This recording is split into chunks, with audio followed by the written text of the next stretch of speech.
มาหินปูนก็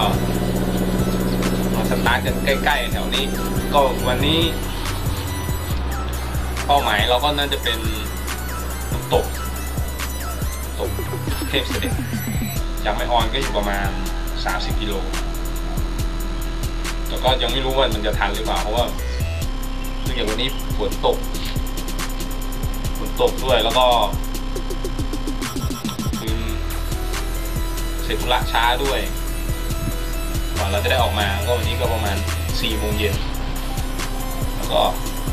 ดูกันแล้วกันว่าจะทันหรือไม่ทันนะครับแล้วก็ติดตามชมคลิปนี้แล้วกันครับ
พี่ครับน้ำต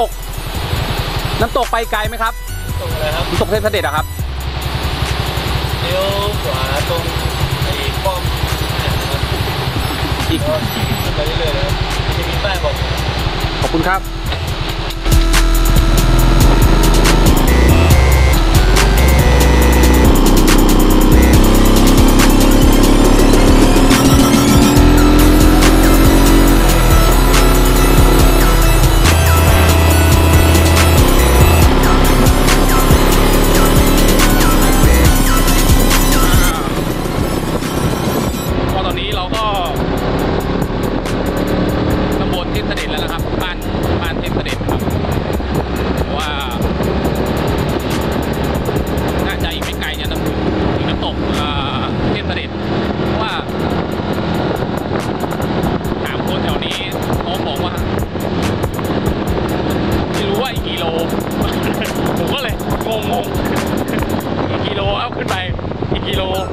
ไม่รู้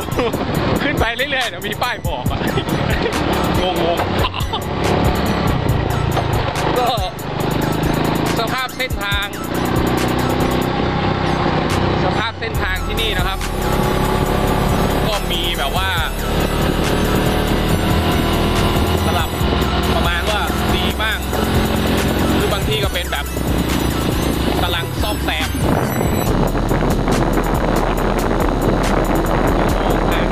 ไม่ยากนะครับ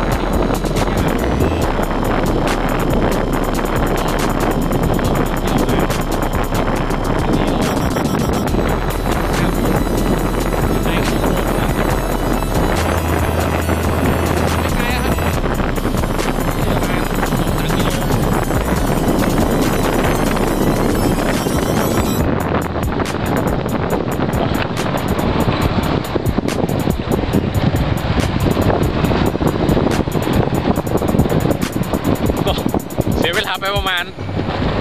ครึ่งชั่วโมงอะเพราะว่าหลงทาง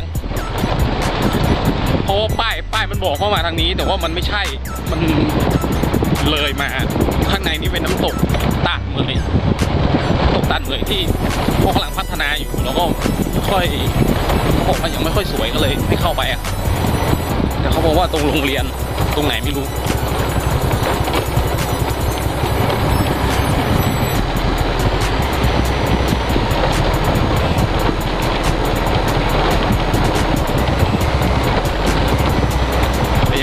นี้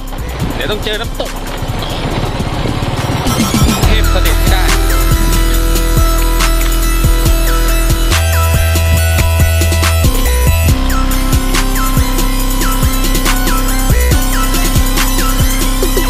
วันนี้เราก็มาอยู่3 แยกอะไรสักอย่างวัดบ้านเย้าวัดบ้านแม่แจ่มแต่ไม่เจอน้ำตกเทพเสด็จหลงทางอีกรอบแต่วิวแถวนี้ก็ดีนะครับน่าถ่ายรูปแต่ไม่รู้ผมถามคนแถวนี้เหมือนเขาไม่รู้จักน้ำตกเทพเสด็จ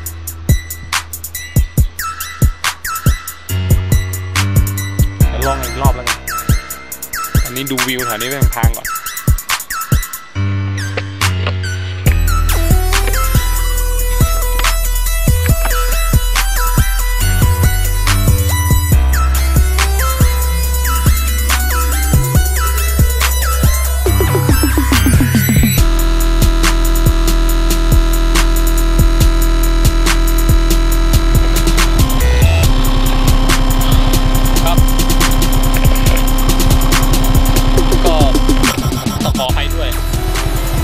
เราอาจจะเข้าใจอะไรผิดครับ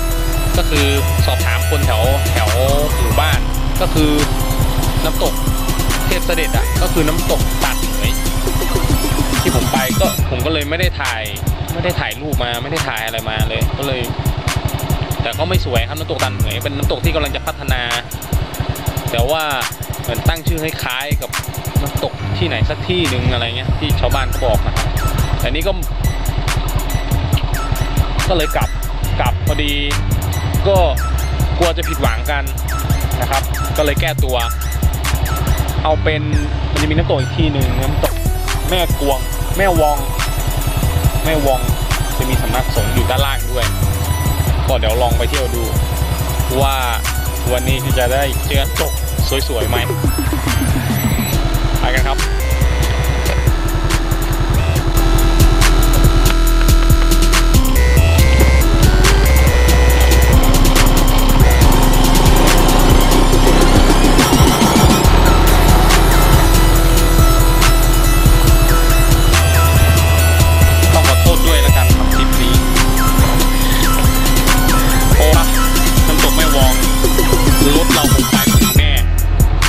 เส้นทาง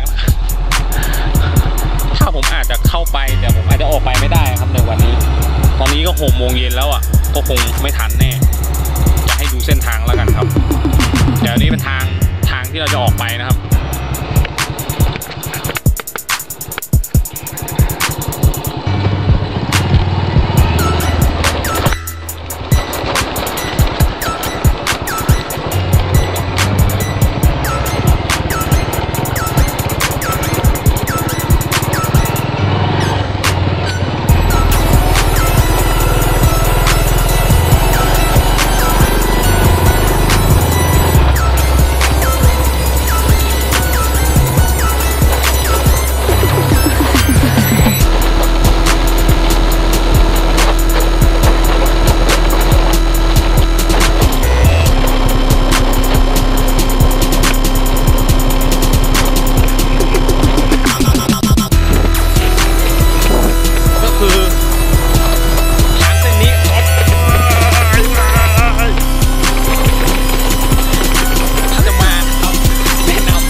ดูรอยรถลง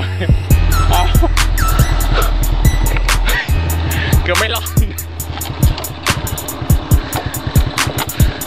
แนะนำเป็นพวกรถวิบากมาดีกว่าครับทางน้ำตกแม่วองอันนี้ผมมาลองเสี่ยงตายให้ดูก่อนก็คือมันลงเนินแล้วมันแบบเบรกไม่อยู่เลยครับ